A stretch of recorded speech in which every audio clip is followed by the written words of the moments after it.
បាទជំរាបសួរពុកម៉ែបងប្អូននៅក្នុងបណ្ដាញសង្គម YouTube បាទថ្ងៃនេះគឺខ្ញុំបាទមានចំណេះដឹងខ្លីមួយទៀតហើយពាក់ព័ន្ធជាមួយនឹងការដូរលុយរបស់មិត្តហ្វូនបាទជាថ្ងៃនេះផងដែរគឺខ្ញុំមានវីដេអូខ្លីពាក់ព័ន្ធជាមួយនឹងការដូរ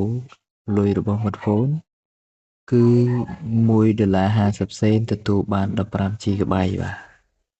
ចឹងពុកម៉ែបងប្អូនធ្វើការចុចចូលនៅក្នុងកម្មវិធីនេះមកបាទបន្តមកទៀតពុកម៉ែបងប្អូនចុចកន្លែងនេះមកដើម្បីវាយលេខ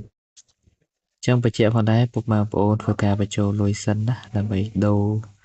ប្រព័ន្ធមិត្តហ្វូន$1.50ទទួលបាន15 GB យើងប្រើបានមួយអាទិត្យចឹងពុកម៉ែបងប្អូនធ្វើការចុចតាមខ្ញុំមកបាទពុកម៉ែបងប្អូនចុចផ្កាយ1535តមកចុចផ្កាយទៀតគូបញ្ជាក់ផងដែរនេះគឺជា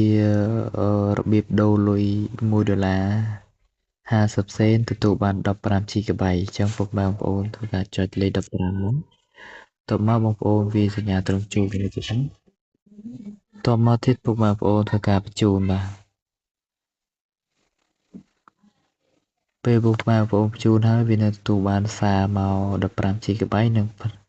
ញើសារនិងការ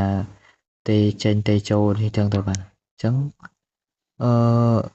វីដេអូរបស់ខ្ញុំខ្លីមានតែប៉ុណ្្នឹងទេបាទពុកម៉ែបងប្អូនបើពេញចិត្តវីដេអូនេះបាទកុំភ្លេចជួយ like